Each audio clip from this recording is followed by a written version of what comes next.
E eu gosto muito do Bruno Latour, né, que é um antropólogo. Eu sou antropóloga também, acho que é por isso. O tempo em que podíamos esperar sair disso não existe mais.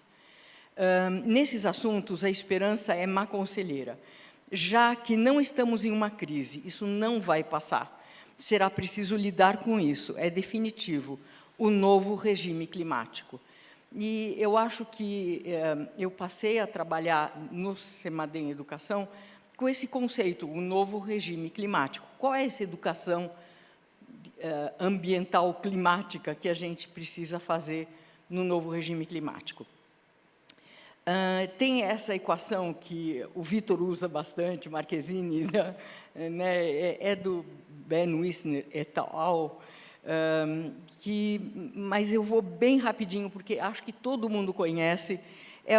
Não é para pôr números, mas é uma equação que é uma narrativa mnemônica, em que os riscos anunciam um desastre futuro e as ameaças. Eu estou colocando aqui, inclusive, o negacionismo, a desinformação. Eu acho que são ameaças também, né? Além dos tecnológicos, que se multiplica pela exposição e a vulnerabilidade que se somam, e se divide pela capacidade de proteção, mas que, com a emergência climática, é uma certa capacidade adaptativa. A capacidade de proteção tem a ver com a capacidade daquela comunidade. Eles falam em indivíduos, eu prefiro falar em coletivos. Uma comunidade que tem acesso à moradia, acesso à saúde, acesso à educação, essas pessoas têm mais capacidade de proteção. E é isso que divide a exposição e a vulnerabilidade, e que se reduz com ações de mitigação de riscos em larga escala, que são políticas públicas, né, que são fundamentais. A Dani falou sobre isso ontem. Nós temos que ter políticas públicas fortes de gestão, de prevenção e proteção social. E eu coloco aqui, puxando a sardinha para minha brasa, que é a educação ambiental vinculada à questão da justiça climática, em que aqueles que menos contribuem com as causas dessa sociedade que os brancos fizeram, né, os brancos entre aspas também, e regeneração e resiliência. Eu estou com dificuldade de falar de sustentabilidade. Acho que é melhor falar de regeneração atualmente. Nós fizemos pesquisas, né? E eu vou pular, a gente só sabe, e é mais antiga, nós estamos tentando refazer, né, com os 1.038 municípios monitorados, num artigo do Vitor Marquezine, a Viviana Aguilar e meu, em que a gente sobrepõe as escolas com os municípios monitorados pelo CEMADEM, e a gente tem números enormes, né, de escolas em situação de risco. Daqui a pouco vocês vão ver como é que a gente está usando. E nós criamos, então, o CEMADEM Educação, né, que tem a escola, mas pode ser a comunidade, a igreja, outros coletivos, microlocais, em que faz pesquisa, monitoramento e alertas de desastres. E, para isso, nós temos que trabalhar com vários conceitos, né? Um é a aprendizagem, é entrar mais profundamente nessas questões e trabalhar com as pessoas a partir da ciência, mas é de uma ciência cidadã, que dialoga com os centros de pesquisa, com as universidades. Nós temos jornadas pedagógicas para isso, que são bastante extensas, em 3 níveis, né, de sementinha, de plantinha e de uma árvore, né, com graus de dificuldade. E agora nós estamos com o CEMADEM Educação Digital, que são trilhas de aprendizagem à distância, e daqui a pouco eu falo um pouquinho mais. e a relação com as comunidades, né, que isso é fundamental, de todas essas instâncias, escola, tal, ter uma relação com a comunidade por meio de uma convidação. É uma comissão de prevenção de desastres e proteção da vida, né, que faz intervenções transformadoras junto com a defesa civil local, os bombeiros e tal, e isso faz com que a defesa civil possa trabalhar na questão da preparação para o desastre, mas a partir já do conhecimento instalado, né, dessas pesquisas nos locais, né,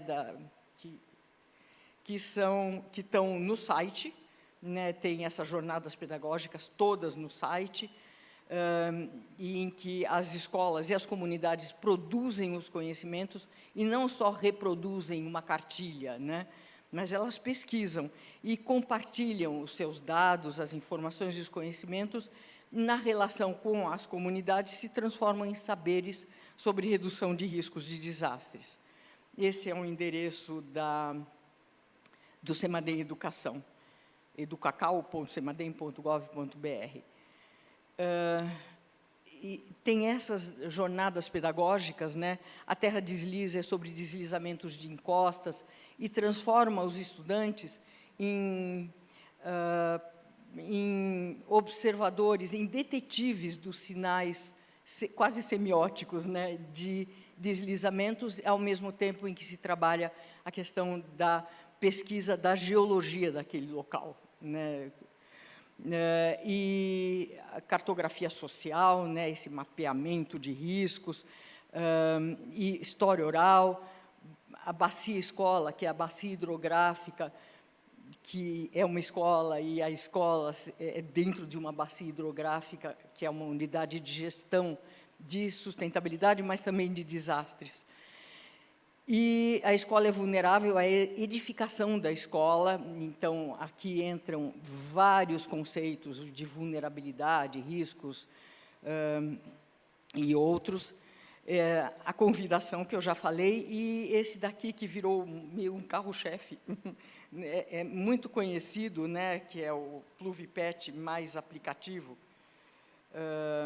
que são redes observacionais com PET, né, com pluviômetros e com garrafa PET, e um aplicativo móvel, né, que se comunica com o CEMADEM Educação, com todos, né, por meio de um dashboard. E as professoras podem, e os professores podem trabalhar esses dados no dashboard. E aqui tem uma historinha que eu não canso de contar e de me emocionar. A gente fez uma formação em 2021, no final do ano, com escolas das 5 regiões do país e defesas civis juntas, né, em 2021. Estava no final da pandemia. E aí, nessa formação, Jaboatão dos Guararapes, no Nordeste, que é na região metropolitana do Recife, participou com 2 escolas e teve um desastre horrível em 2022, né? E a gente pode ver que eles estavam marcando no aplicativo móvel esse aumento das chuvas, e é incrível porque 6 dias antes do desastre, eles escreveram: áreas com alagamentos devido ao aumento nos milímetros de chuva, situação de alerta. Eles fizeram monitoramento e alerta, e nos 2 bairros eu fiquei em pânico, porque aí liguei para a Rejane Lucena, que trabalha com a gente, participou de tudo, e falei: Rejane, a gente está enxugando o gelo, não é possível, porque metade dos mortos das mortes, aconteceram em Jaboatão dos Guararapes, 78, teve 180 mortos, e na região metropolitana toda, e metade deles foi em Jaboatão. Aí a Rejane falou: não, de jeito nenhum, ninguém morreu nos 2 bairros, porque os estudantes foram nas casas, tiraram as pessoas, e elas acreditavam neles, né? E eles sabiam porque eles estavam... Nossa, eu estou com 0 tempo agora, mas eu tenho mais milhares de coisas para falar. Essa é a campanha. Agora eu vou dar um spoiler, mas eu preciso de mais 3 minutos. 3 minutos? Para quem que eu peço? Para você. 3. Ok. Que a gente está fazendo com o Ministério das Cidades, a 9ª campanha, que vai ser em 2025 e 26, e que vai se chamar Cidades Sem Risco, #Aprender para Prevenir, que é a nossa campanha, e nós vamos fazer com eles, né? E agora eles deram um aporte de recursos que a gente precisava tanto. Tudo que a gente fazia era completamente doméstico, e agora viramos profissionais. Nossa, o que é isso? Deixa eu tentar tirar isso. Bom, a gente também está trabalhando com comunicação de risco sensível, comunicação sensível de riscos, em diálogo com o social, o cultural e o espiritual. E aqui estão umas oficinas que a gente fez com a iniciativa interreligiosa pelas florestas tropicais, e também nós estamos junto com o Laudato Si, em diversos locais do Brasil. E nós trabalhamos desde 2022 com lideranças, com a iniciativa interreligiosa e com toda essa lista, né, de pessoas, e a gente chegou em imersões científicas, que eles chamam. Eu gostaria de poder contar mais para vocês.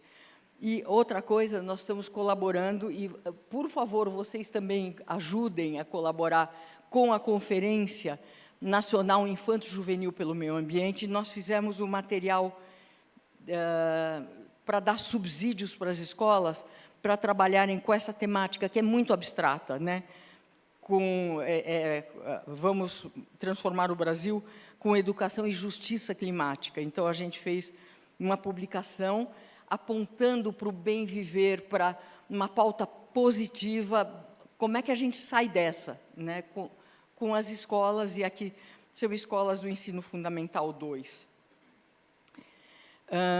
E, para terminar, a gente viu que o Bruno Latour falou que não há esperança, e eu prefiro usar o Paulo Freire, lembrar do Paulo Freire, que criou esse esperançar, é juntar-se com os outros para fazer de outro modo. Eu acho que a gente está fazendo isso e temos que fazer juntos. Obrigada.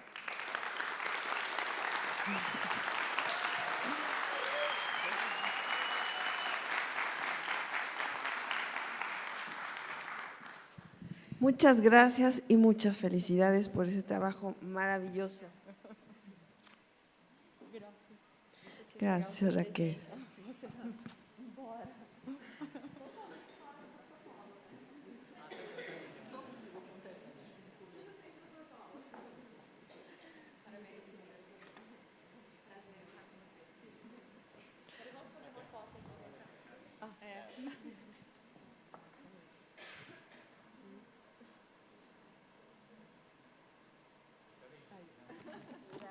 Obrigada. Invitamos a pasar ahora al doctor Luciane Almeida, por favor.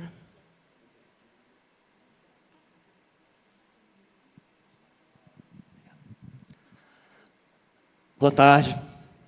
Boa tarde. Melhorou. A gente precisa de energia quando está aqui em cima. Eu sou professor, a gente precisa sempre dessa energia dos alunos, agora com vocês que estão ouvindo. Obrigado. Bom, eu vou me afastar um pouquinho do tema da mesa, depois eu volto de novo, tá? Vou falar um pouquinho sobre planos municipais de redução de risco, vou falar um pouquinho sobre ordenamento territorial, né? Mas vou falar também um pouco sobre mapeamento participativo, que eu acho que é a conexão que a gente faz com o tema da mesa, tá? Quando a gente fala em ordenamento territorial, a gente fala em atribuir ordem ao território, atribuir ordem a alguma coisa, né? Mas quando a gente fala, por exemplo, a gente olha para uma favela, para uma comunidade vulnerável, né, com ocupações improvisadas, ali também tem uma ordem, né?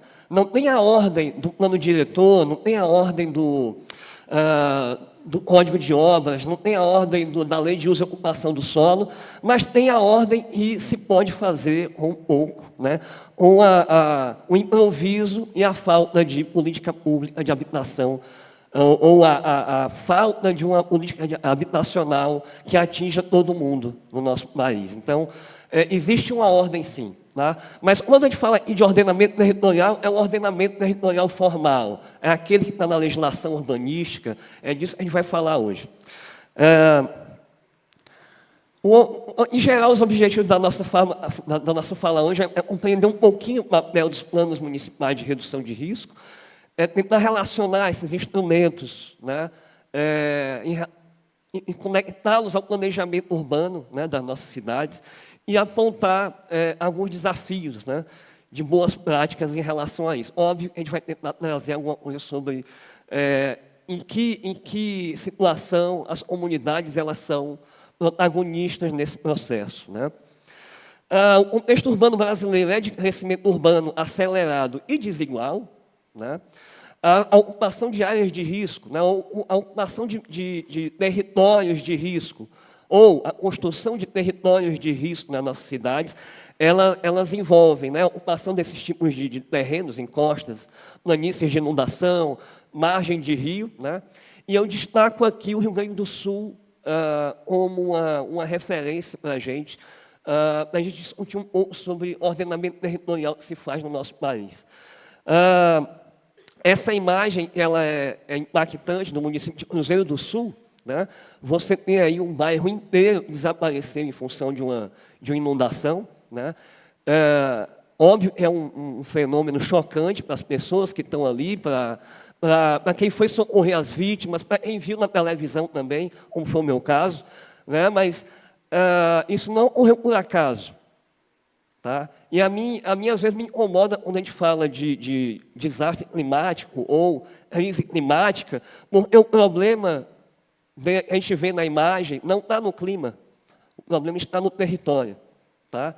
O problema está no terreno, como as pessoas construíram suas casas, como as prefeituras e o governo do Estado permitiu esse tipo de ocupação em uma planície de inundação. Tá? E planície de inundação é um espaço em que, naturalmente, os rios, durante as cheias, a água ocupa esses terrenos. São processos naturais, são processos esperados durante os períodos de chuva mais intensa. E os rios enchem, né, o canal principal enche, extravase para a sua planície de inundação. É um processo natural. Tá? Então, cabe a nós, né, daí eu concordo plenamente com a Raquel, não tem desastre natural, né? Porque desastres são danos e prejuízos que os processos naturais, tecnológicos, sociais, geopolíticos, seja lá o que for, dano e prejuízo é o sentido que a gente quer deixar aqui de desastre. O processo natural, a inundação, a chuva, o movimento de massa, são processos que acontecem na natureza. Tá? E nós temos conhecimento para isso. Conhecimento para nos dar suporte ao ordenamento territorial. E o ordenamento territorial serve para isso. Serve para evitar desastre. Serve para evitar que as pessoas percam suas vidas de forma óbvia. O cidadão comum talvez não saiba que mora na planície de inundação. Mas cabe ao Estado, no sentido mais amplo, salvaguardar a segurança das pessoas. A gente tem legislação urbanística, ambiental para isso. Né? Nós temos bons mecanismos legais. Né? Mas nós temos uma aplicação ruim, né? Infelizmente também influenciada pela corrupção, tá? Que também faz parte das causas de fundo dos desastres. Né? Bom, como eu falei, existe uma série de mecanismos legais, eu destaco alguns aqui, a Lei 2.608, que é a Política Nacional de Proteção e Defesa Civil, Estatuto da Cidade, Plano Diretor, né? Sendo complementado pelos planos municipais de redução de risco, e o Sistema Nacional de Proteção e Defesa Civil. Mas, enfim, o que é um PMRR? Um Plano Municipal de Redução de Risco. É um plano que visa diagnosticar quais são as áreas mais sensíveis de um território, de um município, né? Quais são os locais onde há a confluência ou a sobreposição aí de ocupação em áreas sensíveis do ponto de vista ambiental, por exemplo, ou não apenas ambiental, pode ser tecnológico também, uma comunidade que mora perto de uma refinaria de petróleo, enfim. Né? E para isso se faz um diagnóstico da situação de risco. E o principal, se propõe alternativas de mudança, né? Medidas estruturais ou não estruturais. E para isso é fundamental a participação social e a intersetorialidade, que é a participação das comunidades que estão sendo diagnosticadas e os órgãos, né? Todos os atores sociais estão envolvidos na construção da cidade e na gestão dessa cidade. Né? A gente tem aqui, o exemplo que a gente vai usar vai ser o da cidade de Natal, que é onde a gente está participando da construção desse plano. Né? Começa em 2024, tem aí a operação, né, de grupos de pesquisa da universidade, da prefeitura do município de Natal, tem o investimento, né, do governo federal a partir da Secretaria das Cidades, através da Secretaria Nacional de Periferias, né, do Ministério das Cidades, perdão, investimentos também da Fundação Oswaldo Cruz, a Fiocruz. Né? Esse plano ele visa gerar conhecimento básico, né, do que a gente chama de setores de risco. Né? Se utiliza os setores de risco para tentar definir territórios de risco. E território significa um espaço onde a gente define uma gestão, define um domínio, define uma inter-relação entre a sociedade e a natureza. Tá? E isso torna as coisas extremamente complexas, porque essa interação, né, ela normalmente, numa sociedade desigual como a nossa, ela impõe ou expõe alguns grupos sociais mais do que outros. Tá?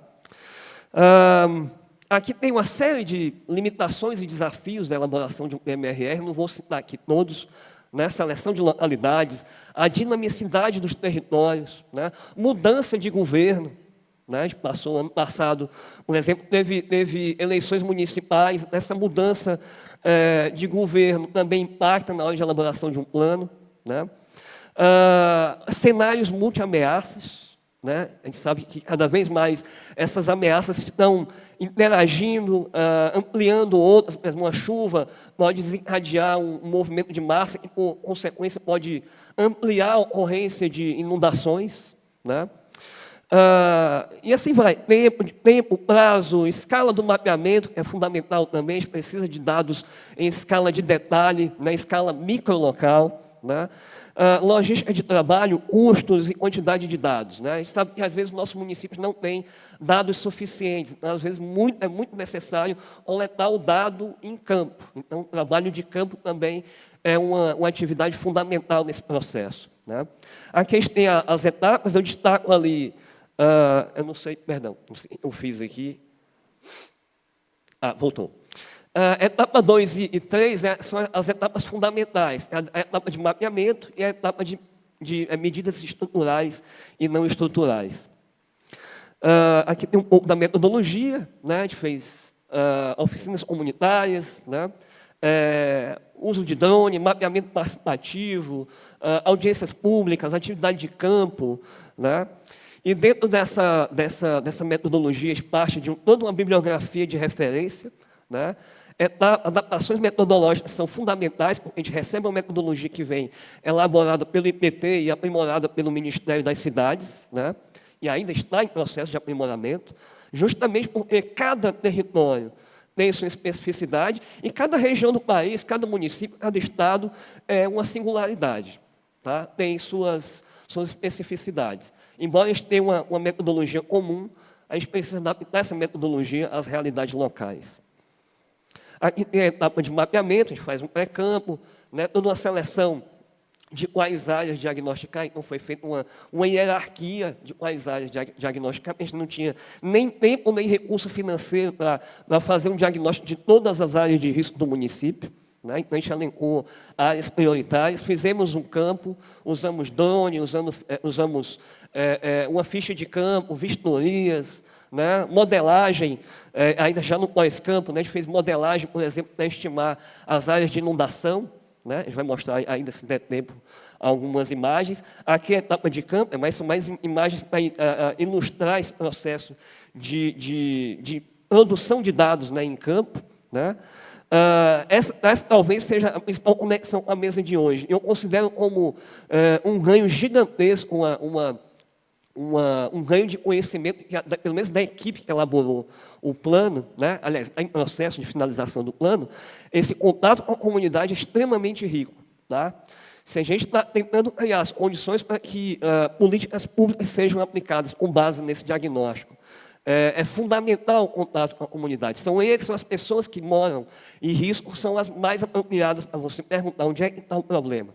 E a gente levou o mapa, levou um cardápio de possibilidades de problemas, as pessoas iam lá e indicavam. Isso é riquíssimo, né? E é fundamental, e eu acho que, pelo menos para essa proposta desses PMRS que têm sido implementados nos últimos anos, tem sido fortalecido justamente essa etapa de participação da comunidade em todo o processo. Né? Na escolha das comunidades que vão ser diagnosticadas, no processo de diagnóstico e também nas medidas que vão ser propostas para reduzir o risco nessas comunidades. A gente também fez divulgação antes de ir às comunidades, um processo de sensibilização, né, das comunidades a participar dessas etapas. A gente tem aí a imagem que a gente leva para a comunidade, o cardápio, o material gráfico que a gente usa lá para as pessoas identificarem onde é que estão os problemas. Né? A gente teve que fazer algumas adaptações em algumas comunidades. A gente fez oficina comunitária no local fechado, né? A gente fez em museu, em restaurante comunitário, a gente fez, todos os lugares possíveis. Né? Mas algumas comunidades que não tinham uma organização, por exemplo, de associação de bairros, ou pelo menos um líder comunitário, a gente teve que improvisar. A gente fez plantões comunitários. A gente pegou, onde tivesse uma sombra, a gente montou uma mesa, colocou os mapas e foi, literalmente, me permitem a palavra coloquial, a gente foi literalmente tangendo as pessoas para participar do mapeamento participativo. Tá? Isso também foi pelo menos para nós da equipe, foi uma atividade formidável. A gente ganhou muitas experiências vividas e eu acho que a gente está conseguindo fazer um trabalho muito bom, principalmente por causa dessa etapa aqui. Então, a gente fez debaixo de árvore, embaixo de uma marquise de oficina. Tá? Eu acho que foi, pelo menos para mim, foi a etapa mais interessante do processo. Aqui também, junto com o mapeamento participativo, a gente fez uma ficha, elaborou uma ficha diagnóstica. Na verdade, a ficha ela vem pronta do Ministério das Cidades, mas a gente teve que adaptar às condições locais. Né? Nem todo lugar é área de encosta íngreme, um terreno de solo granítico. Né? No nosso caso, em específico, Natal, praticamente 100% do sítio urbano é campo de duna. Né? Então, a gente teve que adaptar esses indicadores para a realidade da cidade. Isso foi feito no Brasil inteiro, na verdade. Né? Aqui a aplicação das fichas, fizemos a setorização. Né? Pegamos uma área, dividimos em setores e fizemos o diagnóstico de cada setor de risco. Né? Aqui também o processo de vistorias. Né? Também ainda... Além do mapeamento participativo, a própria comunidade ajudava a gente nesse processo de diagnóstico. Né? Usamos as tecnologias disponíveis também, o uso de SIG, drone, né? Mapeamento de precisão, principalmente nas áreas de lagoas, as lagoas interdunares de Natal, para a gente tentar estimar a maior precisão possível as lâminas d'água. Tá? Fizemos também aqui os produtos resultantes, mapeamento participativo, imagens de drone, mapas. Né? Esse, por exemplo, é um mapa com um cenário extremamente preciso de lâmina d'água. Né? No meio aí, em azul, é a lâmina d'água meio metro acima do limite de uma lagoa. Tá? Não dá para ver, talvez não dê tanto detalhe, mas você tem várias ruas, meio metro acima da lagoa, já impactando uma quantidade considerável de famílias. E o meu tempo acabou. Aqui tem um mapa, é só um minutinho para fechar minha apresentação. Aqui a gente tem um mapa de risco, onde tem roxo ali é alto, muito alto risco, vermelho, alto risco, né? E foi, enfim, a gente está justamente na etapa de promoção, né, de tentar estimar quais são as medidas mais adequadas para tentar reduzir os riscos nessas áreas, né? Mas a gente tem uma série de desafios, né, na implementação desses planos. Uma delas é a falta de recurso e equipe técnica, né? Outra é a carência de dados, né? A gente teve que coletar muito dado em loco, e não tinha, a prefeitura não tinha. Pressões políticas imobiliárias, principalmente pressão política, para diagnosticar tal lugar, né? Ou então priorizar um local em relação a outro, né? Descontinuidade administrativa também é um desafio enorme, né, como um todo, né? Desculpa, acho que ficou pequenininho ali. Para finalizar, os PMRR são uma ferramenta muito importante para o ordenamento territorial, principalmente para salvaguardar a segurança das pessoas que moram nessas comunidades, né? É um caminho para cidades resilientes, mais seguras, mais justas, né?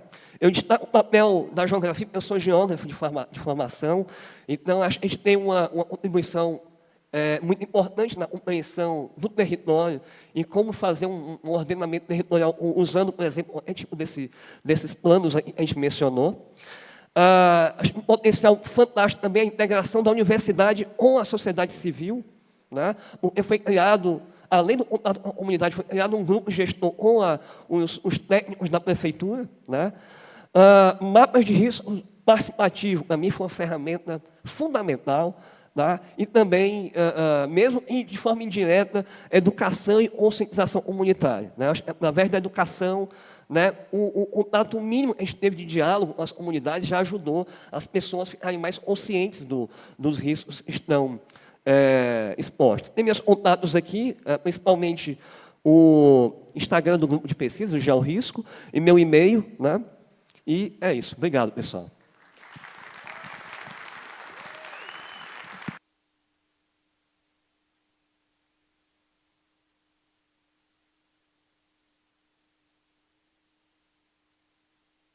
Agradecemos al doctor Luciane Almeida por su presentación, muy interesante, muchas gracias. Y invitamos a la doctora Fernanda Ceserino a que nos haga su presentación, por favor.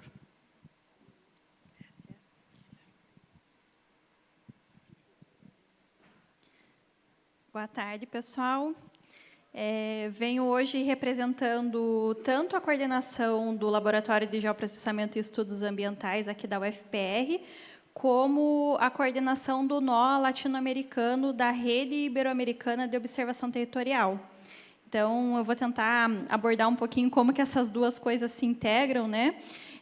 E trazer um pouco dessas experiências, tanto do laboratório quanto da rede, na temática do painel, né? Trabalhando um pouco com a questão da educação e pesquisa, o trabalho em rede em geral, e aí, como exemplo, né, a questão dos mapeamentos comunitários participativos. Então, só para contextualizar o trabalho do LAGEAMB, né, a gente é um laboratório já completando 19 anos daqui a um mês. Ele foi criado em 2006 e é vinculado ali ao setor de Ciências da Terra e ao Departamento de Geografia da Universidade Federal do Paraná. E esse mês a gente já ultrapassou 190 bolsistas, né? Eu acho que isso é importante comentar para dar um pouco da dimensão, né, do que o laboratório atingiu e também para vocês entenderem o tanto de trabalho que eu vou mostrar um pouco das nossas experiências. E tem algumas instituições que brincam com a gente que a gente já tem mais bolsista do que os servidores de muitos órgãos, né, muitas instituições. Então, também é um desafio trabalhar com tanta gente assim. A gente teve que organizar toda uma dinâmica de gestão mesmo de projetos, né, e vários projetos ao mesmo tempo, e esse trabalho em rede também para conseguir operacionalizar as atividades. Então, a gente tem, né, nossa sede no Centro Politécnico aqui, mas também tem outras áreas de atuação, né, outros setores em diversos municípios onde os nossos projetos atuam. E tem todo um trabalho de pesquisa também, né, que andam em paralelo com os produtos técnicos que os nossos projetos geram. E aí eu vou destacar um pouquinho dos 9 projetos que são os que estão em andamento. Um deles é focado mais na questão do mapeamento de risco. Então, o laboratório ele nasceu, né, o nome já diz, né, é um laboratório de geoprocessamento e estudos ambientais. Então, o foco dele sempre foi trabalhar com as geotecnologias, com um banco de dados, o imaginamento com drone. Mas, ao longo desses anos, a gente também foi se especializando em mapeamentos diversos, levantamentos socioeconômicos e muitos estudos aplicados, né, voltados ao planejamento e gestão territorial. E aí, em paralelo, a gente sempre fala que a gente trabalha com pesquisa aplicada, né? Então, a gente ouve muito e recebe muito as demandas que vêm da sociedade por meio das nossas instituições parceiras e desenvolve metodologias para conseguir tentar não resolver os problemas, mas, ao menos, mitigar e pensar em algumas propostas e algumas soluções que possam ser implementadas. E aí, por conta dessa experiência também, nesses últimos anos, principalmente com desenvolvimento metodológico mesmo, a gente conseguiu esse reconhecimento e o cadastramento, agora, do ano passado para cá, como um centro de inovação em políticas públicas. Porque todas essas pesquisas que a gente desenvolve, em paralelo, né, com os produtos técnicos, elas têm uma relação direta, um impacto direto em políticas públicas, né? Então, é bem interessante agora a gente participar também dessas redes aí em relação à inovação em políticas. Aqui, só para também trazer um pouco da dimensão, né, esses são os nossos financiadores atuais, as cooperações técnicas vigentes que a gente tem com instituições nacionais, internacionais, várias instituições parceiras também, outros laboratórios, né, não só da Universidade Federal do Paraná, mas de outras universidades no Brasil que também são parceiros e ajudam a gente a executar todas essas ações. Então, aqui tem algumas logos mais para exemplificar, mas aí no nosso site, nos nossos materiais, depois tem mais informações sobre isso. E esses são os 9 projetos que a gente está em andamento, né? Então, eu até trouxe as imagens deles aqui, os nomes, para destacar esse caminho que a gente encontrou para executar muitas das nossas ações por meio dos termos de execução descentralizada, que são os TEDs.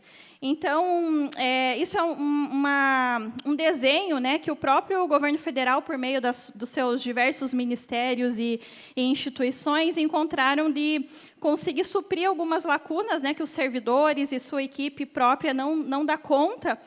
E essa parceria com as universidades, por meio dos TEDs, para executar essas ações, tem sido bastante interessante. Então, a gente tem, né, TEDs hoje vigentes com o INCRA, com a SPU, com o ICMBio e com o Ministério das Cidades, que também é um pouco do que o Luciani já apresentou, né, esse mesmo TED. Então, a gente acabou desenvolvendo também toda uma metodologia, né, e uma gestão aí de TEDs que hoje tem sido até referência, né? O INCRA, por exemplo, onde a gente trabalha com o INCRA Paraná, e a gente tem sido convidado para apresentar a nossa dinâmica de trabalho em Brasília, para as outras universidades, né, as outras instituições que trabalham por esse caminho. Achei interessante destacar isso, porque, às vezes, é uma saída que a gente tem, né, para conciliar as demandas técnicas que as instituições têm com pesquisa também aplicada. E aí o que eu vou destacar um pouquinho mais, para trazer o exemplo dos mapeamentos comunitários, deixa eu ver se eu consigo... Não vou conseguir mostrar, mas é o projeto da elaboração dos planos municipais de redução de risco, em que a gente também compõe essa rede de pesquisadores. Acho que agora travou. Espera. Então, eu vou acabar falando, às vezes, alguma coisa repetida do que a Sâmia já apresentou na fala dela ontem, né? Porque isso é uma estratégia ali do governo federal, por meio do Ministério das Cidades e da Secretaria Nacional de Periferias. Mas eu quis trazer aqui e reforçar um pouco isso, primeiro, por essa questão de ser um TED, né, ter esse desenho, fomentar, né, a parceria com a Fiocruz, por meio da fundação de apoio que é a Fiotec, para fazer a gestão financeira, né, dos projetos, e essa parceria com 16 universidades no Brasil. Então, o Luciane representa uma universidade, a gente, o FPR, representa outra, e tem várias outras no Brasil, desenvolvendo esses 20 planos municipais de redução de risco que a Sâmia também apresentou. No caso nosso aqui da UFPR, a gente ficou responsável pelo plano municipal de Colombo, aqui na região metropolitana de Curitiba, e de Paranaguá, no litoral do Paraná, pensando que esses são pilotos, né, para que possam ser replicados para os outros municípios, tanto da região metropolitana quanto ali do litoral. E aqui é interessante destacar, né, o Luciane já comentou um pouco, mas que todo esse desenho desse convênio com as universidades, ele não era basicamente para você entregar o produto, né, entregar o Plano Municipal de Redução de Risco, mas a parceria com as universidades é justamente para a gente conseguir pensar no aprimoramento metodológico desses planos, né, como que a gente aprimora não só a parte de mapeamento, mas também o do mapeamento comunitário, da participação social, da forma como a gente comunica as ações, né? Então, ao longo desses 18 meses, né, que é o tempo do projeto, a gente tem feito também essas discussões e esse trabalho em rede, que é isso que eu acho interessante destacar aqui, porque essas universidades elas não trabalham isoladas, né? A gente tem, de tempo em tempo, fóruns e outras atividades que a gente desenvolve, compartilha as informações, compartilha as angústias, os problemas, né, para tentar resolver da melhor forma.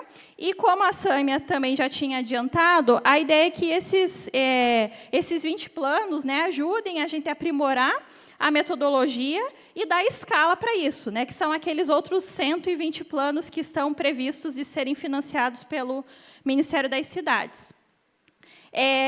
A gente tem esse guia de referência, né? É bom que na apresentação anterior vocês já conheceram melhor a metodologia, né? Porque foi detalhada. Mas aqui o que eu queria destacar em relação a essas 4 macroetapas, né, que o guia dos PMRRs indica, é trazer justamente a participação comunitária em todas as fases. Porque a gente tem, muitas vezes, alguns estudos que já avançaram um pouco nisso, trazem a participação num período, né, num tempo ali do projeto, e não desde o início, desde o planejamento, da concepção, do planejamento, do mapeamento, e principalmente depois para discutir os resultados e pensar nas propostas para essas áreas.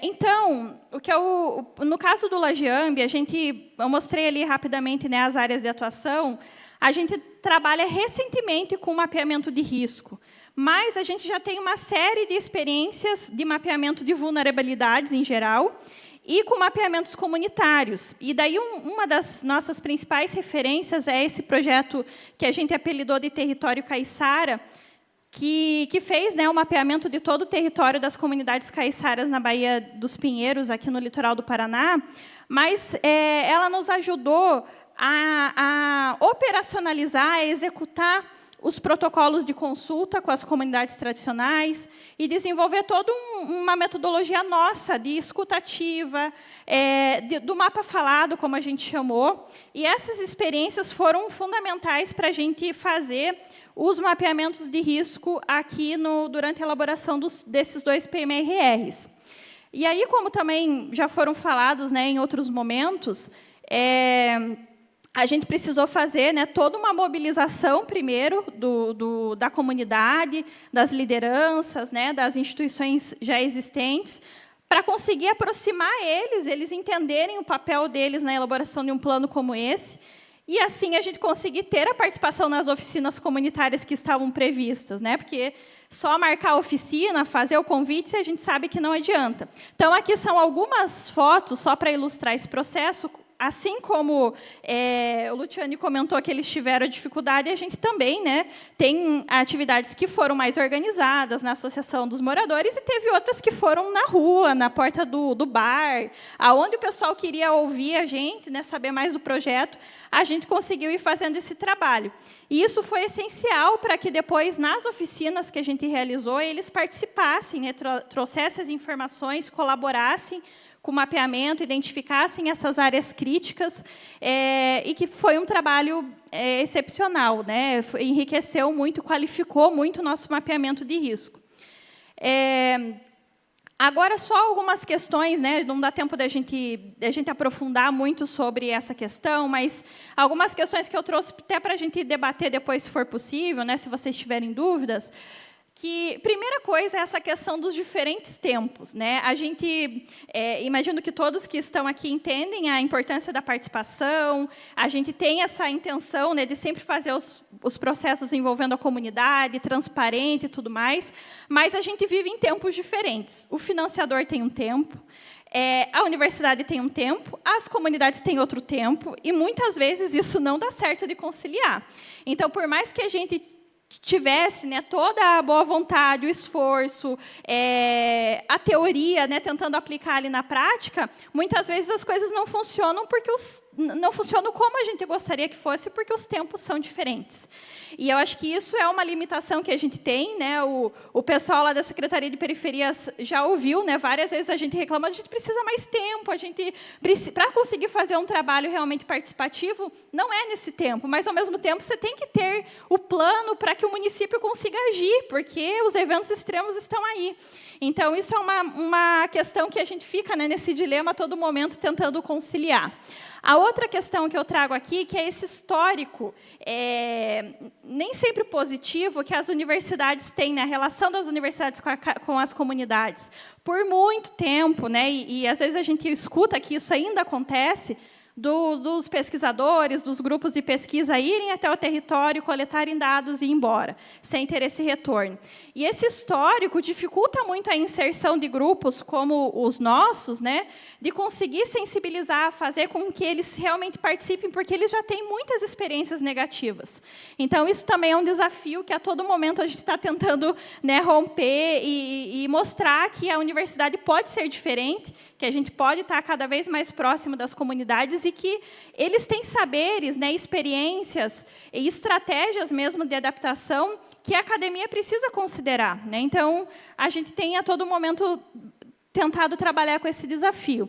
Fora a questão, né, da limitação de recursos, que, para você conseguir fazer um bom trabalho participativo, né, eu podia ter trazido aqui os dias, a quantidade de dias em campo que a gente teve, né, a quantidade de materiais e todo o processo para conseguir executar um bom trabalho, né, um bom mapeamento comunitário, mas um trabalho, em geral, participativo. E aí, essa troca de experiências, né, dos saberes, do saber técnico, acadêmico, com o saber tradicional, como a gente consegue trazer eles com a mesma importância para estudos, né, e planos como esse, que foi o exemplo. Eu estou terminando o meu tempo, mas, só para fechar, queria trazer, né, da onde que surgiu a RIDOT nisso tudo. Então, o LAGEAMB, ele é integrante dessa rede ibero-americana de observação territorial que foi criada em 2017. Hoje ela compõe ali 11 países, né, ibero-americanos. E a principal atividade é a realização desses workshops bianuais, que é justamente para fazer a troca de experiências, né, de pesquisas entre essas instituições. E aí, desde que o LAGEAMB integrou a RIDOT, a gente conseguiu incluir um novo eixo temático na rede, que é justamente a discussão de ambiente e território, né? Então, a gente tem o último workshop, o 7º, foi realizado aqui em Curitiba pela primeira vez no Brasil. A gente conseguiu trazer, né, os pesquisadores para cá, e foi um dos eventos que a gente teve mais trabalhos apresentados nesse eixo de ambiente e território, discutindo mudança do clima, discutindo risco. E agora, para fechar, né, também termino com 2 convites. O próximo workshop vai ser no Equador, em Cuenca, mas vai ser híbrido, então ainda é tempo, né, eu sei que a gente tem vários colegas aqui de outros países, aqui que não sei se ainda não conheciam, mas se relaciona muito com o trabalho que a gente desenvolve. E, se vocês tiverem interesse, né, as instituições que vocês trabalham, se filiar à rede também, porque a gente vem fortalecendo esse trabalho do Brasil na rede, porque ele só integrou, o Brasil só começou a participar da rede com o LAGEAMB em 2017. Então, a gente vem fomentando que outras instituições participem, participem, e fica aí o convite para vocês conhecerem mais, né, sobre a rede, e, quem sabe, participar lá do workshop. Então, aqui eu deixo não só o meu contato, mas também os contatos do Lagiambi e da RIDOT, e qualquer dúvida também fico à disposição. Obrigada.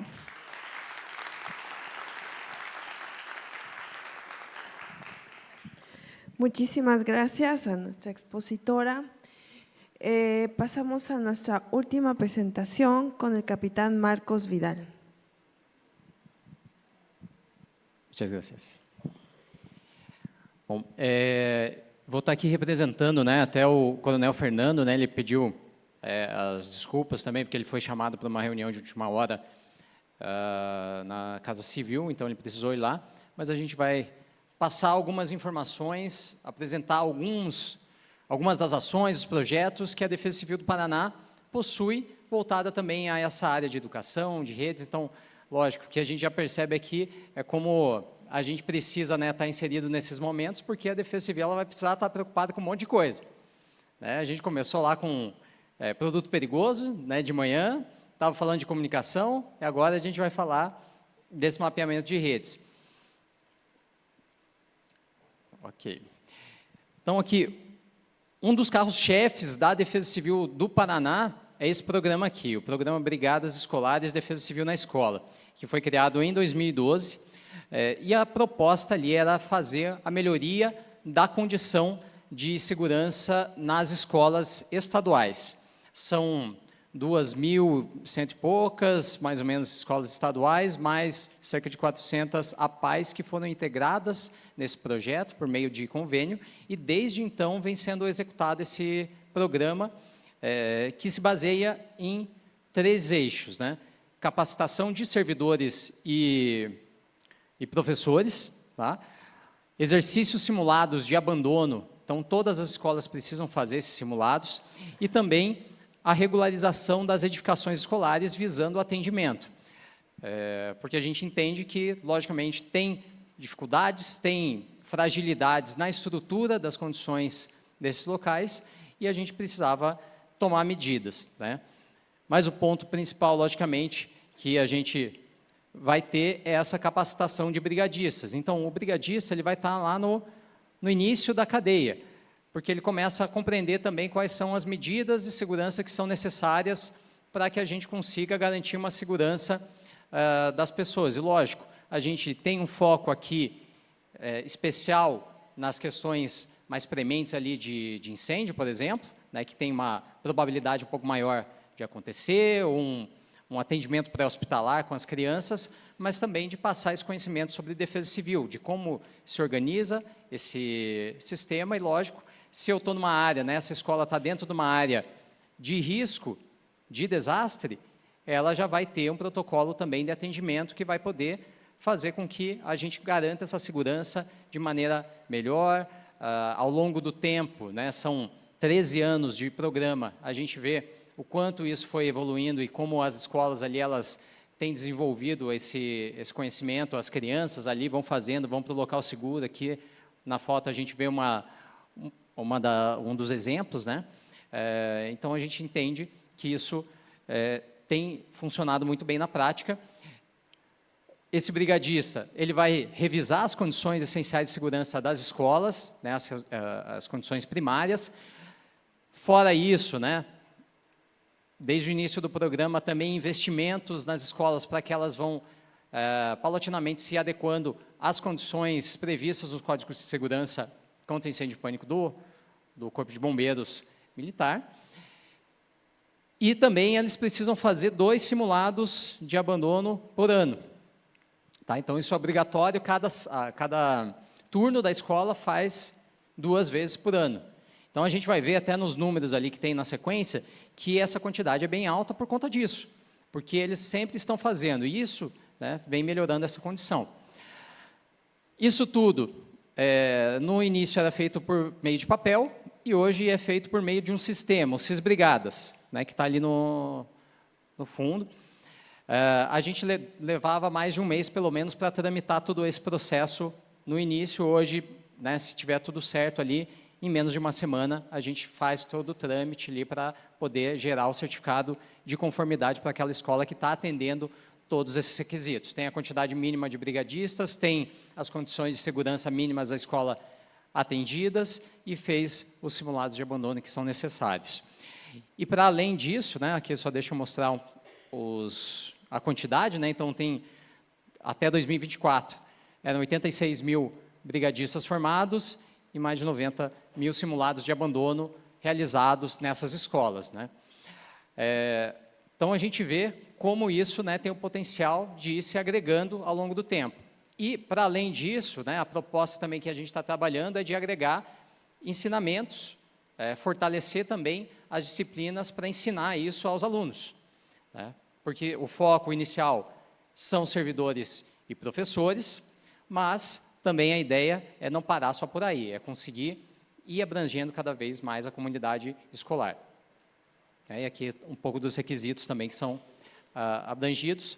E agora, a gente teve, em 2021, a lei para a expansão aos municípios, né? Então, agora, recentemente foi feita a regulamentação, né? Estão definindo ali, finalizando ali os requisitos para esse processo de municipalização, a inserção também dentro do sistema Cisbrigadas. Então, os municípios do Paraná, eles vão poder aderir a esse programa e fazer a aplicação dentro dos seus próprios municípios, né, dentro das suas escolas municipais. A gente sabe que já tem municípios que possuem seus programas, já fazem essas ações, mas tem muitos que não têm, então a gente quer agregar isso e poder fazer com que mais pessoas possam ter acesso a esse programa que a gente sabe que ajuda bastante. Um outro programa que a gente tem como carro-chefe aqui é a Rede Estadual de Emergência de Radioamadores. Então, são pessoas voluntárias, radioamadores voluntários, que se prestam a fazer esse trabalho. E ela foi criada em 2002, é a primeira rede de radioamadores, né, estadual criada no Brasil. Inclusive, o modelo aqui, o pessoal repassou também para outros estados, São Paulo, Rio de Janeiro, tem outros estados que também se basearam aqui para adotar e definir as suas redes de radioamadores e outros que estão crescendo por aí. E tem 160 radioamadores voluntários, né, no Paraná que atuam em casos diversos de desastres. Alguns exemplos, né? Águas de Março, né, que eu, né, inclusive quando eu trabalhava no litoral do estado aqui, em 2011, teve uma das comunidades que foi totalmente devastada e tinha um radioamador que ele ficava dentro daquela comunidade lá, porque um dos problemas, por exemplo, dentro do desastre é saque. Então, tinha pessoas, né, rodeando lá, e essa pessoa estava lá fazendo as comunicações, a gente não conseguia de outra forma, porque a comunicação caiu, e informava tudo o que acontecia. Por exemplo, a gente precisava da equipe da polícia para fazer a ronda naquele local, garantir a segurança. Então, tá lá, chegou aqui a equipe da polícia, já está fazendo atendimento, chegou a equipe do bombeiro aqui fazendo atendimento. Enfim, tudo que era necessário era repassado ali, e ajudava a chegar aos municípios, né, aos postos de comando nos municípios e o geral, né, que era em Paranaguá. Também, mutirões da dengue, né, então tem várias ações relacionadas às doenças, né, virais, né, esses vetores. A gente, volta e meia, tem os surtos, né, agora no Paraná está aumentando novamente, fazendo a entrada do sorotipo 3 da dengue, chikungunya também aumentando em algumas regiões. Então, a gente também fomenta as defesas civis municipais para que, juntamente com a Secretaria de Saúde, né, a estrutura do município, façam essas ações, e muitas vezes a gente tem também os radioamadores acompanhando. Daí, puxa, né, mas por quê? Porque eles ajudam tanto na questão de comunicação, mas, por exemplo, eles têm um sistema que eu consigo acompanhar onde está o rádio deles. Então, eu sei, em tempo real, onde está aquela equipe. Tá? Eu sei, né, e ele marca o trajeto ali. Então, às vezes, eu consigo acompanhar o trajeto que foi feito, a área que foi coberta, por meio de um radioamador. Então, maneiras da gente também aproveitar esse pessoal. E um deslizamento na BR-376 aqui, indo para Santa Catarina, que acabou soterrando um ônibus, um caminhão e um carro. Até no início se esperava que eram mais veículos, mas foram esses ali. E a gente não tinha comunicação alguma. Então, na mesma noite, Então, esse deslizamento aconteceu por 5, 6 da tarde. Às 10, 11 da noite, o pessoal estava com o posto de comando lá e os radioamadores foram juntos, né? Então, meia-noite, assim, eles estavam, meia-noite, 1h da manhã, a gente estava com comunicação no local. E, lógico, não era só o local ali, né, da serra. Eu tinha que fazer ponte de rádio, né? Então, eu tinha mais gente na estrada para ajudar a fazer com que essa informação chegasse aqui em Curitiba. Então, imagine o quanto essas pessoas estão imbuídas desse sentimento de querer ajudar, estão englobadas nesse grupo para participar e sair, de repente, para auxiliar numa operação, né? Então, o pessoal muito motivado, né, para essas ações. Então, a gente, né, agradece muito o trabalho da RER, dos radioamadores. É muito legal o trabalho que é realizado. Além disso, né, cursos EAD, a gente tem muito apoio também do CEPED, né, nosso Centro Estadual, Centro de Estudos e Pesquisa sobre Desastres, também para realização. Vários cursos aqui que são realizados, né, em 2024, 30 turmas envolvendo EAD e semipresencial e mais de 6.000 alunos, né, que foram capacitados, por exemplo, em cursos diversos, e a nossa proposta é ir ampliando isso cada vez mais. Recentemente, né, 2023, foi criada a REMAD, né, então, que é uma articulação com a CEDEST, Conselho de Medicina Veterinária Regional, também tem CRBio, tem o IAT, enfim, várias áreas que foram integradas ali para dar esse atendimento aos animais. Inclusive, na situação do Rio Grande do Sul, a gente conseguiu mandar voluntários, né, veterinários para auxiliaram nos hospitais, né? A professora Daniela aqui estava bem envolvida também, a Letícia está por aí também, né, também muito envolvida ali. Vão apresentar, né, vamos falar um pouquinho mais também sobre isso. Mas o pessoal integrado nessas redes ali, mostrando seus conhecimentos para poder dar esse auxílio. Aqui, o treinamento que aconteceu, né, em Curitiba, ali na Academia do Guatupê, veio o pessoal especialista ali de vários estados ali, da Comissão Nacional também, né, para fazer para ministrar, e aqui o pessoal que deslocou lá no atendimento aos animais no Rio Grande do Sul. A parte, né, de emergência também, então teve esse envolvimento da rede na emergência zoossanitária por conta da gripe aviária em 2024, né, e agora também a gente começa já a ter esse alerta, ficar por conta das últimas notícias. Além, logicamente, de contar com o apoio dos voluntários de maneira geral, né. Nos momentos de grande desastre, é lógico que a equipe da Defesa Civil ela é limitada para fazer a multiplicidade de ações que a gente tem necessidade. Então, essas mobilizações, né, o exemplo do Rio Grande do Sul, acho que é o mais premente aqui, que todo mundo viu a quantidade, né, a imensidão desse desastre. Mas, por exemplo, em 2014, a gente teve aqui no estado do Paraná um desastre que atingiu 160 municípios. O Paraná tem 399, ou seja, né, passou de 1/3 aí dos municípios que a gente tem no estado. Foi necessária uma força-tarefa muito grande, um apoio comunitário muito grande para a gente conseguir dar conta também disso tudo, as ações de arrecadação, os donativos, enfim, para dar todo esse apoio.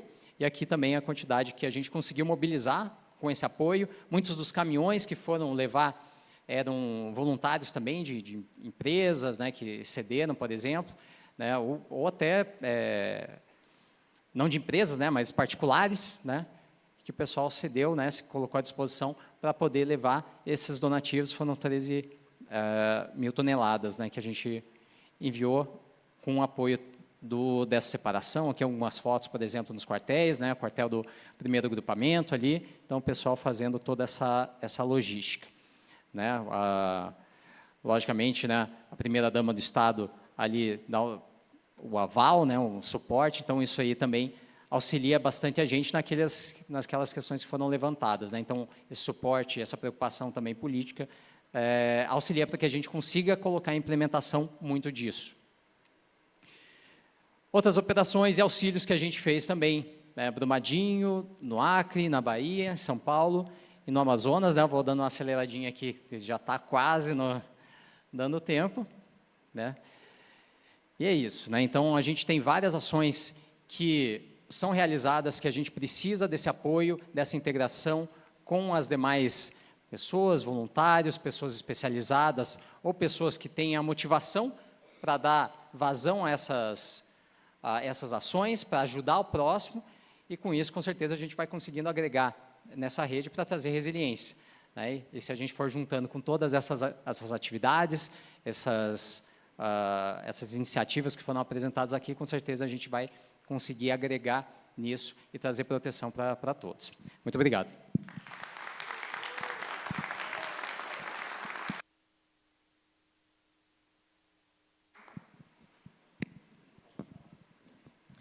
Muchas gracias. Les voy a pedir a nuestros panelistas que nos hagan favor de subir al estrado.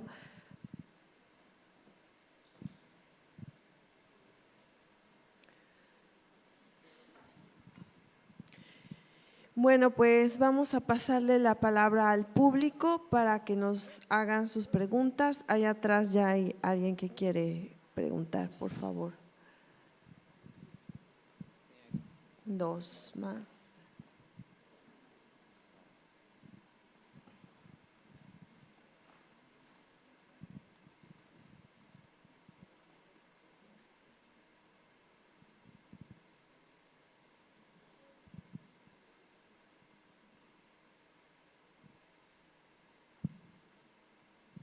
Primero hasta atrás habían levantado, el que está atrás levantó primero, perdón.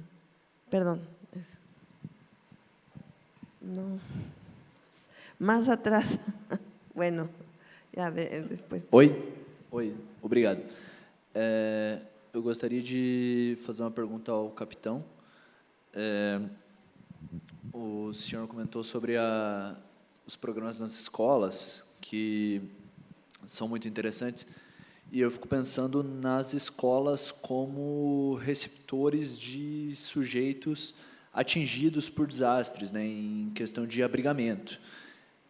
Existe alguma iniciativa no sentido de tornar ou produzir sujeitos voluntários também capacitados para abrigamento nas escolas, no sentido de fazer esse apoio também à Defesa Civil, aos outros órgãos de proteção e defesa civil, no sentido de capacitar professores, diretores, coordenadores, etc., para atuar também nessa área, né? Já que as escolas têm tradicionalmente esse papel de se tornar abrigos, né? Então, me parece natural que a inclinação desse tipo de voluntariado faria muito sentido dentro da estrutura que já é montada de aproveitamento dos espaços escolares. Obrigado. Bom, obrigado pela pergunta.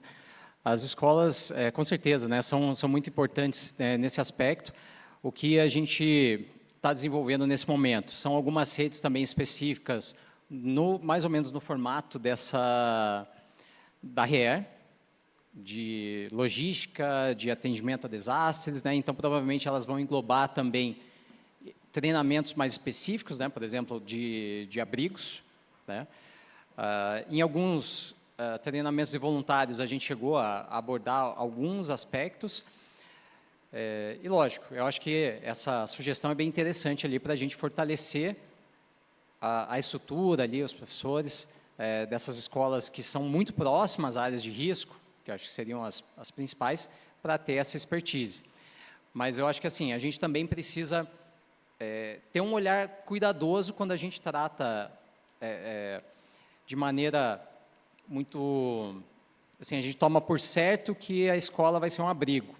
Só que a gente sempre tem um problema também à medida que a gente utiliza. É uma estrutura muito boa, né, preparada ali, só que à medida que a gente faz essa utilização, a gente também acaba fazendo com que eu não possa ter as aulas, né? E elas vão, dependendo do tamanho do desastre, a magnitude do desastre, isso daí vai durar por bastante tempo, então acaba gerando também outros problemas.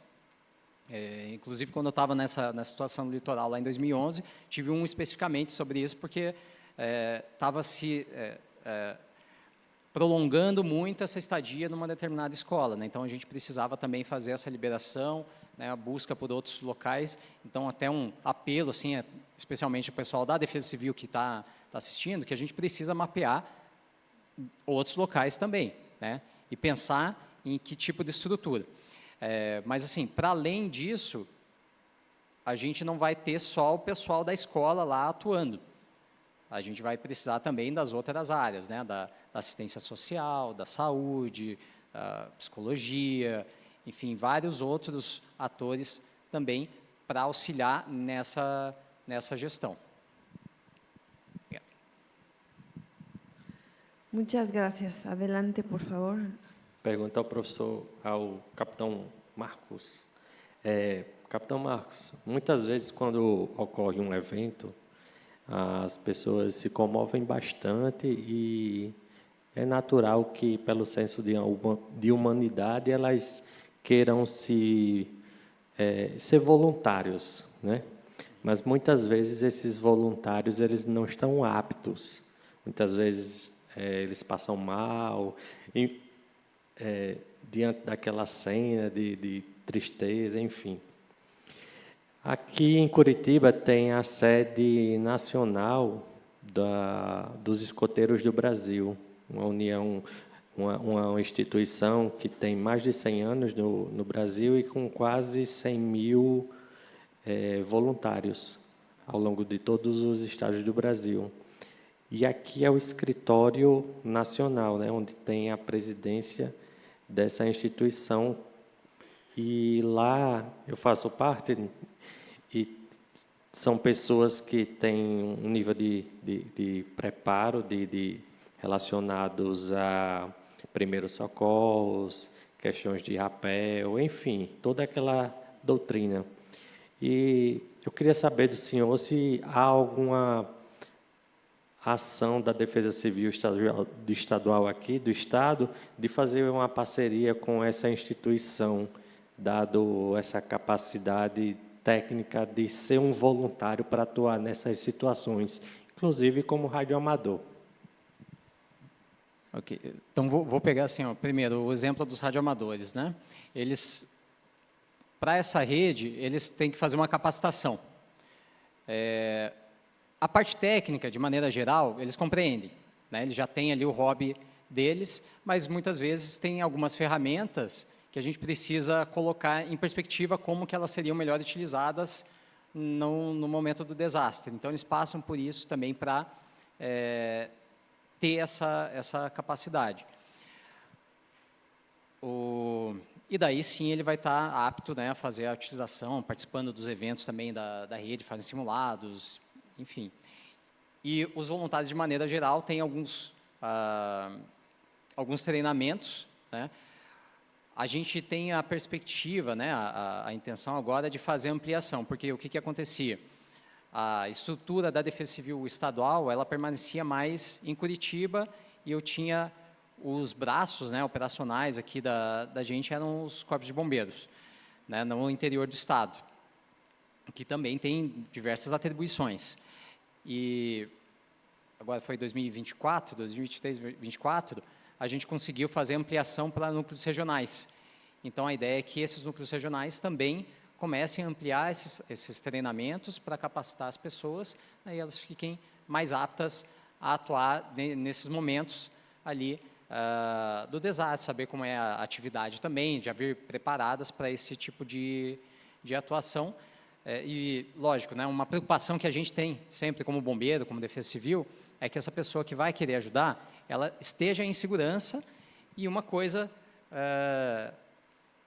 que a gente estava comentando anteontem, por exemplo, eu chego lá como voluntário, eu vou ter determinadas ações, atividades que eu preciso que sejam feitas, né? Da pessoa, não, mas eu quero fazer tal coisa, né? Não, mas eu preciso, né, nesse momento, disso daqui. Então, colocar que, no momento em que a gente está desempenhando isso, a gente tem objetivos gerais ali que foram discutidos e provavelmente são os mais vantajosos, né, mais eficientes naquele momento, né, e a gente vai determinando, vai desenvolvendo isso ao longo do desastre.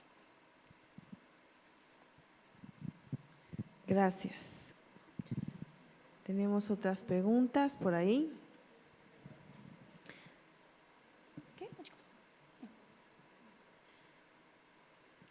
Então, meu nome é Gessiane, eu sou da Defesa Civil de Palmas, Tocantins, e é para o Capitão Vidal. Você falou desse projeto das brigadas nas escolas, e lá no Tocantins a gente tem... a gente faz vistoria anualmente nas escolas, né, a Defesa Civil, e o nosso maior problema é que as escolas, a gente faz a vistoria, dá o parecer, fala o que tem que ser feito, as escolas não fazem. Então, a gente está com um projeto embrião para que a gente forme os professores, coordenadores, porque o orçamento escolar, esses pequenos reparos, cada escola tem seu orçamento para fazer. E a gente estava com um projeto relacionado a isso, mas agora que você falou desse projeto das brigadas, eu acho importantíssimo. Um dos maiores problemas no Tocantins, lá em Palmas, são as queimadas. Então, é muito importante isso também nas escolas. E aí, a minha pergunta para você é: qual que foi o maior gargalo que vocês encontraram para implantar esses projetos nas escolas? E se há alguma regulamentação, se as escolas, para participarem, elas fazem isso de forma voluntária, ou se existe um decreto, se existe algum subsídio, enfim, esses detalhes. Obrigada. Tá, eu acho que a maior dificuldade, assim, no início, é o seguinte: a gente precisa, essa capacitação que é realizada é voluntária. Então, o brigadista, o funcionário, o servidor, o professor da escola, ele voluntariamente vai lá para ser um brigadista. O que é interessante disso? Que esse curso ele vai contar, por exemplo, para a progressão de carreira. Então, isso já é um benefício que faz com que motive. No início, para a gente conseguir a quantidade mínima, também não foi nas primeiras capacitações, foi ao longo do tempo. Então, isso foi sendo construído. Agora, a gente tem uma quantidade alta, por exemplo, de capacitados, de simulados que foram realizados. Eventualmente, eu vou ter uma escola lá que tem alguma dificuldade também na quantidade de brigadistas, porque esse professor que foi capacitado, ele muda de escola. Então, por isso, a gente tem que estar sempre capacitando. Então, tem que ter continuidade. Tem que ter continuidade. E o orçamento, por exemplo, para as escolas também aqui é da Secretaria de Educação e da Fundação, do Fundepar, para ir fazendo essas melhorias, que também vão ocorrendo ao longo do tempo. Eles não tem como fazer em todas as escolas ao mesmo tempo, mas paulatinamente, no início do programa, teve uma injeção de dinheiro, de verba para isso, alta, mas as coisas mais complexas vão sendo feitas ao longo do tempo. Muchas gracias. Tenemos una pregunta acá. Sim. Buenas tardes. Boa tarde. Parabéns a todos pelo trabalho apresentado. Meu nome é Daniela, eu sou pesquisadora da UFRJ, nessa parte de engenharia de urbanismo, E a minha pergunta é, Luciane, como é que foi lidar com as comunidades para elas participarem do plano de redução de risco de desastres? Porque no trabalho que eu estou fazendo, algumas pontuações foram feitas pelas comunidades, como o tipo de linguagem muito técnica era transmitida, então eles tinham dificuldade, então isso era uma barreira para eles, até para você se conectar, e às vezes até um desinteresse deles por querer participar, e a confiança nas autoridades e também nas instituições, sejam elas privadas ou públicas. Então, eu gostaria de saber de você como é que foi isso, como é que vocês conseguiram lidar com isso. Obrigada. Daniela, Obrigado. Bom, acho que dá a oportunidade da gente falar um pouco mais das experiências até pessoais de da equipe como um todo, lidando com a comunidade. A colega também falou dos PMRs aqui no Paraná, ela falou uma palavra fantástica: cada grupo social tem um tempo, cada ator social tem um tempo.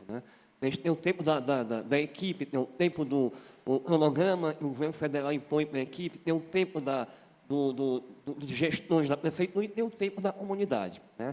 Vocês imaginam também o tempo da comunidade no período eleitoral. A gente começou a fazer o mapeamento durante o período eleitoral. Isso foi um desafio ainda maior. Acho que o principal estratégia para atingir a comunidade é conseguir algum ator na comunidade que seja aquele ator interlocutor entre a nossa equipe, nós somos forasteiros naquela comunidade, né? Então, a gente tentava, primeiramente, tentar encontrar dentro da comunidade um ator social, alguém da associação de bairros, um líder comunitário, alguém que tem um projeto social na comunidade. Isso acabou abrindo muitas portas, né? Porque acaba essa pessoa da comunidade, e a gente tentou também selecionar pessoas que tinham algum nível de legitimidade na comunidade, né? Alguém que era admirado pelo papel social dentro daquela comunidade. Isso ajuda muito a abrir portas, né? Isso ajuda muito a fazer com que, ao marcar, por exemplo, uma atividade coletiva na comunidade, as pessoas tenham algum interesse em participar. Óbvio que a gente encontrou muitos desafios, né? Já foi dito, né, e que, por exemplo, as pessoas estão nessas comunidades estão saturadas, né? Saturadas porque o poder público as abandonam, né? As políticas públicas não são a contento para aquelas pessoas, né? Elas se sentem também saturadas por nós mesmos, acadêmicos, que buscam as comunidades para coletar informações ou para as nossas pesquisas acadêmicas ou para algum trabalho técnico específico, né?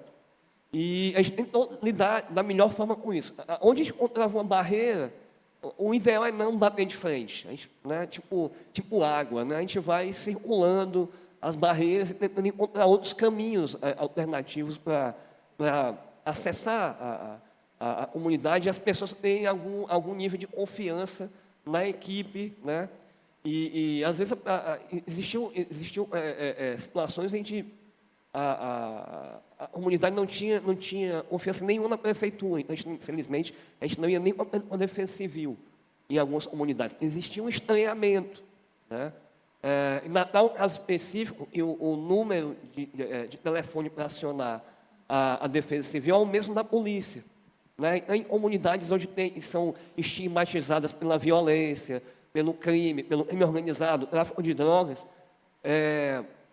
ou de forma forçada pelo crime organizado, ou mesmo que as pessoas não confiam na Defesa Civil, existe uma certa barreira, né?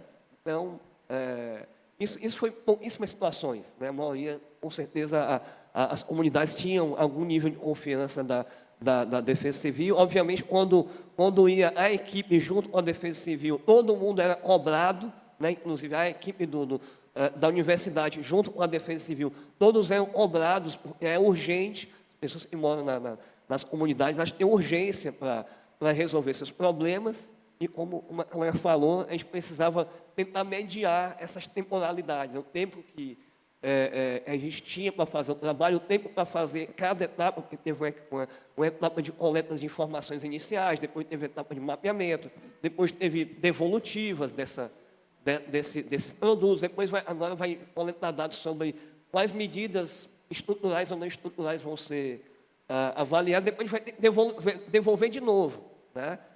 Ao final. Então, a cada momento desse, acaba criando uma certa expectativa nas pessoas, né? As pessoas querem resolver seus problemas para ontem, né? E aí já acaba, e a prefeitura tem o seu tempo, nós temos o nosso tempo, né? Isso é uma barreira a mais, mas a gente tem, pelo menos até a etapa que a gente está agora, a gente conseguiu, a contento, coletar as informações que a gente queria e também contar com a colaboração das pessoas.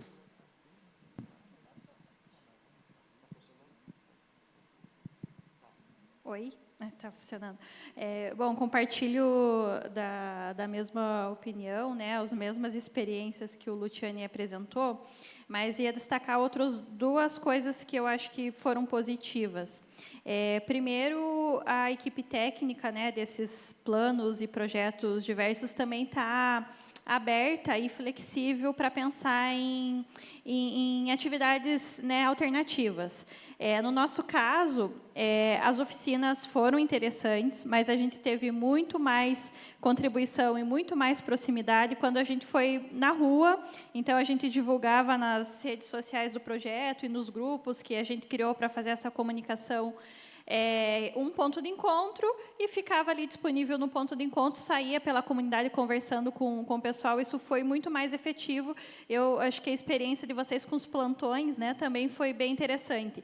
Então, a gente ser flexível e ir adaptando as atividades, né, porque, às vezes, realmente, uma oficina ou a própria audiência pública, esses espaços, eles já estão esgotados, né, e já tem esse histórico negativo, né, para as comunidades que elas iam, participavam e não eram ouvidas, ou só eram consultadas no momento que o plano já estava finalizado. Então, acho que isso funcionou. E é interessante, só que aí precisa ser muito criativo, né, e conhecer mesmo as comunidades para saber o que pode funcionar ou não. E, para nós, o que foi assim, fundamental foi ter pessoas na equipe que são, né, daqueles municípios, que são daquelas regiões. Então, até esse trabalho de mobilização, o que é o primeiro passo? É consultar as associações, as instituições, as organizações que estão ali, de certa forma, formalizadas, né? Mas tem toda essa questão da legitimidade, uma série de problemas que, às vezes, elas não representam, de fato, as comunidades. E aí, como a gente tinha pessoas na equipe dos 2 municípios, isso não foi um critério decisivo, mas, no momento do processo seletivo para compor a equipe, isso foi importante.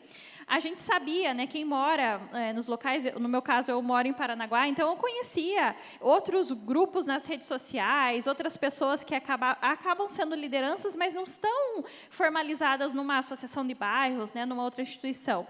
Então, a gente conseguiu ter maior conhecimento do território e fez muita diferença quando a gente ia conversar com as pessoas e falava, eu sou daqui, moro no bairro tal. Isso abriu, né, uma relação de confiança que elas tinham na equipe, e de trazer, porque é um tema sensível, né? Você trabalhar com risco, e muitas vezes as pessoas associam risco com remoção, então ficam receosas de apresentar. Então, acho que pensar nisso, né, às vezes ter pessoas, claro, às vezes a gente né, a universidade está em outras cidades, né, as empresas de consultoria são de outros lugares, mas ter esse cuidado de pensar em contratar pessoas, né, ter pessoas do território, ali, da comunidade, fazendo parte da equipe, fazendo esse trabalho de mobilização. Então, na nossa equipe, quem fez todo aquele trabalho de mobilização, de conseguir os contatos, falar com as lideranças, ir até os bairros divulgar as oficinas, era uma pessoa do município. Então, facilitou muito isso, né, porque sempre tem um conhecido, conhece alguém lá no postinho de saúde, o CRAS ajudou bastante a gente. Então, é o que a gente discutiu aqui no painel. Eu trabalho em rede também com esses atores-chave, né? Então, acho que isso facilita. E só que é isso, né? Tem um desafio por conta dos tempos que eu comentei, por conta das dinâmicas, mas acho que a gente testando esse tipo de situação tem resultados positivos. Muchas gracias, Fernanda. Nuestro tiempo se terminó, pero veo que aquí hay una persona que tiene el micrófono que creo que quiere hacer una pregunta chiquita. Ok, adelante. Bueno, chiquita la respuesta, no sé de qué tamaño vaya a ser. Boa tarde a todos, a mesa. Meu nome é Anderson, sou geógrafo pelo UFRN, atualmente no doutorado. E eu gostaria de perguntar à mesa 2 perguntas aqui que a equipe do projeto Multirisco formulou. A primeira em relação às dificuldades para aqueles que elaboram o PMRR de transpor as informações do mapeamento participativo para um sistema de informação geográfica digital. Quais são as dificuldades, como é que transformamos um dado de desenho, um CAD, como é que transformamos um dado qualitativo em quantitativo passível de representação cartográfica? E a segunda pergunta é quais são as proposições pensadas do ponto de vista não estrutural para a educomunicação de risco e se essas atividades previstas elas são possíveis de aplicação. E eu falo aqui do ponto de vista da gestão pública e do ponto de vista orçamentário brasileiro para que essas atividades elas possam ser realizadas. Obrigado, professor.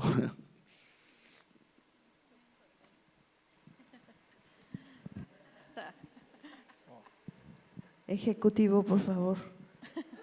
Sim, vou tentar, então, porque a pergunta é complexa e demanda também uma série de estratégias, né? Bom, primeiro a gente tem que ter uma equipe boa, né, que trabalhe com cartografia e com representações para conseguir fazer esse trabalho, né, que você comentou. A gente teve, no início, não só oficinas com a comunidade, mas também com o comitê gestor para identificar aquelas áreas prioritárias, e a gente fez isso de forma manual, né, nos mapas, e depois a nossa equipe, que a gente nem chamou de equipe GEO ou equipe de cartografia, mas era uma equipe de representações espaciais dentro da equipe técnica para fazer esse trabalho de representação, né? Então, não é um trabalho fácil, mas aí o pessoal acabou fazendo muito de forma manual, né, tentando ser o mais fiel às representações, né, que foram feitas pela comunidade e pelo comitê, trazer isso para o mapeamento georreferenciado. E agora o que a gente está trabalhando também, em paralelo com a produção dos relatórios técnicos, né, para entregar, que compõem ali aquelas 4 macroetapas do PMRR, é de pensar num produto que seja mais didático, né, e mais visual possível, trazendo também os elementos que a própria comunidade aponta durante as nossas conversas. Então, trazendo, né, alguns elementos ali, os ícones, as cores, que se aproximem daquilo que é a realidade para elas, né? Então, a gente tenta trazer isso para os mapeamentos, assim que os PMRs saírem, daí vocês olham lá e né, analisam se foi uma estratégia que a gente conseguiu usar. E no nosso caso, em relação às medidas não estruturais, quem analisa, né, os PMRs já elaborados, vê que elas sempre ficam não no mesmo nível de importância do que as estruturais, que têm precificação, que têm hierarquização, né? Então, nossa equipe tem feito um esforço para tentar equiparar isso e também não deixar medidas genéricas, né, em relação a não só comunicação, mas e nem monitoramento, sistema de alerta, mas muito mais que isso, né, pensar em medidas que sejam também de curto, médio e longo prazo e que também tenham esses caminhos de financiamento. Então, uma dos caminhos que a gente achou que é interessante é enviar junto para a prefeitura as medidas uma lista de possíveis fontes de financiamento. Então, a gente fez isso. Financiamentos que são lá do governo federal, mas também do governo estadual, de outras instituições locais, né, que abrem editais para projetos. Então, a gente mapeou isso também e vai apresentar para a prefeitura da mesma forma, né?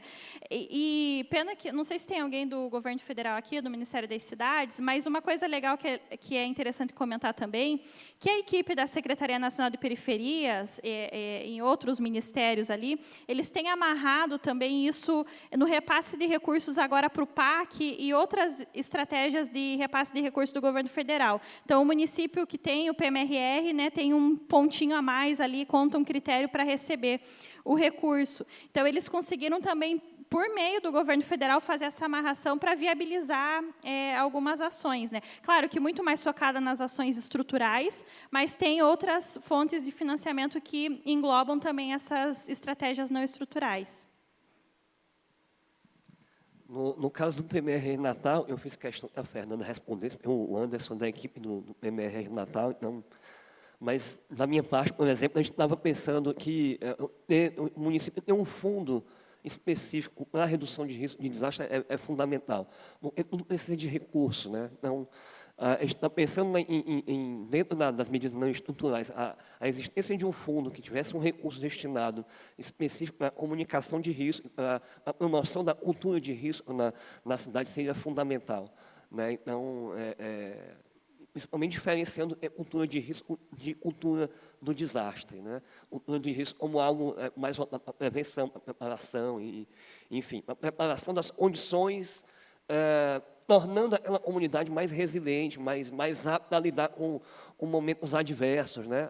Se bem que em algumas comunidades os momentos adversos são diários, né?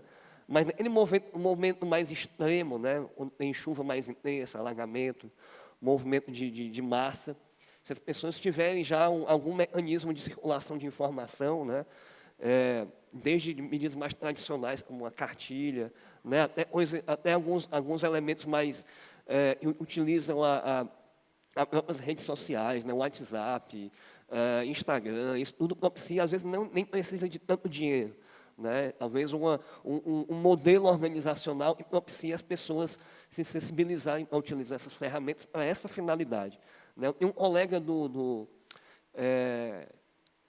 nosso núcleo de interdisciplinar de pesquisa sobre desastre, no NUPED, lá em Natal, na UFRN. Recentemente, ele em colaboração com lá um Instituto de Produção de Tecnologias Informacionais, né, não, IMD, né, Instituto Metrópole Digital, né, que produz tem muitos projetos, né, de informação, de tecnologia da informação, computação gráfica, enfim, e ele tem colaborado na elaboração de um aplicativo, né? Acho que eu vi uma empresa também aqui fora que também estava mostrando um aplicativo justamente de interação e de que a própria comunidade alimentasse esse aplicativo com informações, né? E fosse um mecanismo que auxiliasse em sistemas de alerta, auxiliasse na promoção de circulação de informações da comunidade, onde está acontecendo algum fenômeno específico e as pessoas ficassem cientes disso em tempo real. Tudo isso são medidas de comunicação de risco que podem ser feitas num valor óbvio que precisa de recurso, mas também não precisa do recurso de uma obra estrutural, né? E os governos gostam de obras estruturais porque há muita circulação de dinheiro. Então, as medidas não estruturais normalmente são deixadas em segundo plano. Muchísimas gracias. Yo creo, nada más para cerrar, que efectivamente tenemos que valernos. ¿Perdón? Estou na fila. Falta una pregunta. Chiquitita pergunta. Perdón, está bien. Gente, Adelante. rapidinho, minha pergunta é muito curta, não é dirigida a um específico, a quem puder responder. Eu ouço o tempo todo a preocupação das pessoas com a ocupação de escola como abrigo. Tá? Fala em abrigo, não, vocês são de universidade, são tão responsáveis quanto ele, talvez mais. Porque a gente é pago para pensar, eles para agir. Então, essa preocupação, e quando o aluno vem falar comigo e fala comunidade, eu digo, defina a comunidade. Aí eu pergunto agora numa outra comunidade. Quando é que nós vamos começar a pensar em envolver os clubes no sistema de defesa civil e que não fiquem ocupados as escolas, às vezes até por mais de um mês, e a criança fora da sua normalidade, e os clubes que a gente tem espalhados em toda e qualquer cidade, por menor que seja, tem o seu clube, tá? E ele fica ocioso, está vazio lá. E podendo estar liberando uma escola para a comunidade, e quando é que a gente vai fazer a ponte com essa outra comunidade, com essa outra realidade? Obrigada.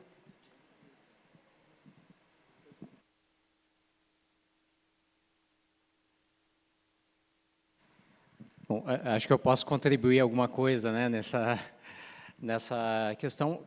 O que eu penso, né? A gente deve ir para esse lado, com certeza, né? A nossa preocupação.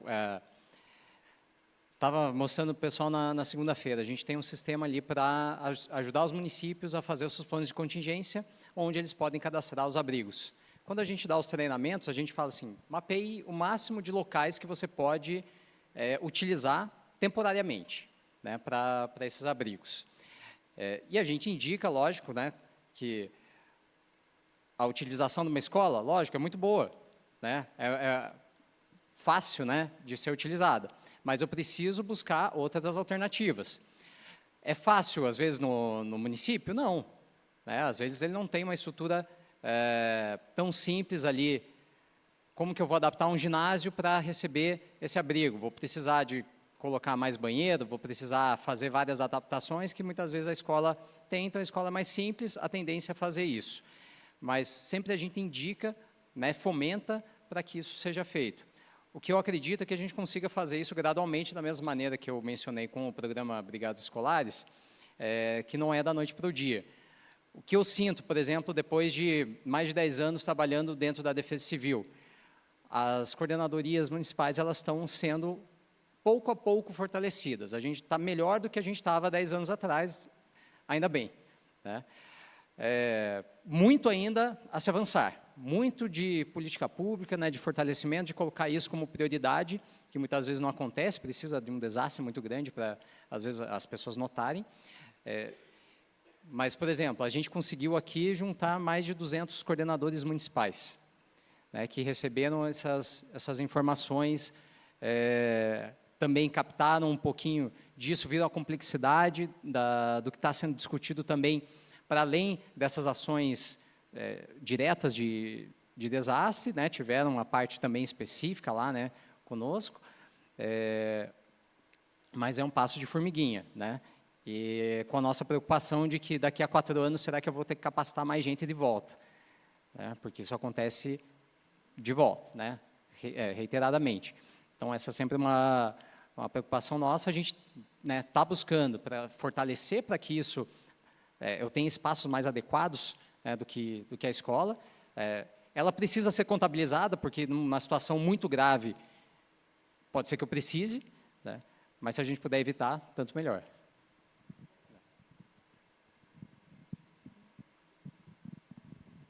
Eu concordo com o capitão Vidal, acho que, e concordo com a sua provocação também. Eu não sou especialista em logística de desastre, mas eu concordo que escola é para ensino, aprendizagem, né? Mas também concordo que existem situações que, em função de uma localização privilegiada de um prédio, seja escola, igreja, clube, seja lá o que for, mas que esteja naquele momento numa situação privilegiada para ser aquele local de acolhimento das pessoas, não tem o que pensar, tem que ser usado, e esse é meu ponto de vista. Acho que eu estou contemplada também nas respostas, e essa capacitação mesmo, né, do pessoal das coordenadorias municipais no momento de ou elaborar o plano de contingência ou na revisão, né, de abrir também outras possibilidades de mapeamento desses abrigos, acho que é interessante, e trazer essas questões, né, não só dos ginásios, mas dos clubes e outras estruturas e aí é muito específico de cada município que tenha disponível, né.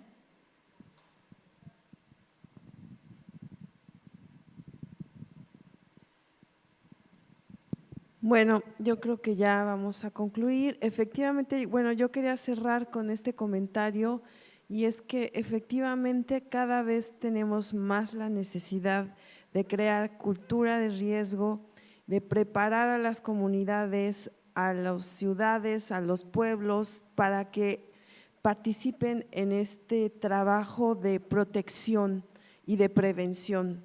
Porque si dejamos todo a nuestros organismos de defensa civil, protección civil en México, eso va a ser imposible. Jamás se va a poder, porque cada vez las dimensiones de los desastres son mayores, y si no contamos con una población, una comunidad capacitada, no vamos a poder realmente lograr y salvar más vidas.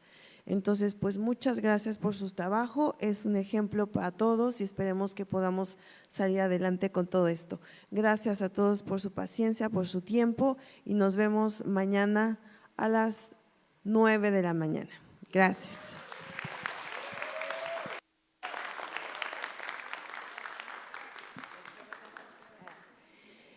Amanhã, então, nos vemos às 9 em ponto.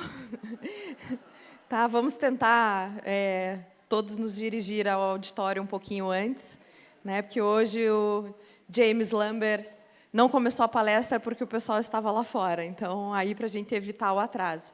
E lembrar que ao final do dia a gente tem a premiação, né, dos melhores trabalhos. Então, não percam, e teremos a última mesa dos animais com uma surpresa.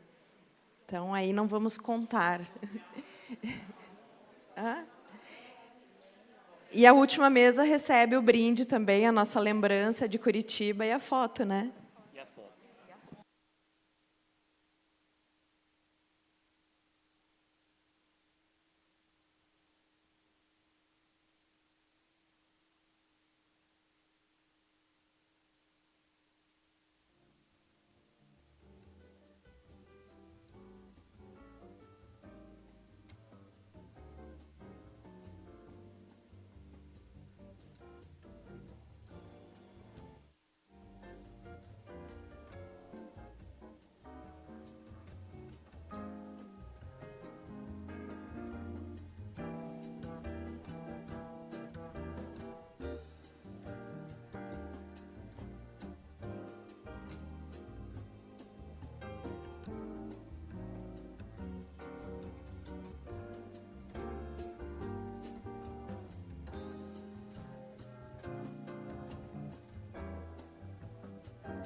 Os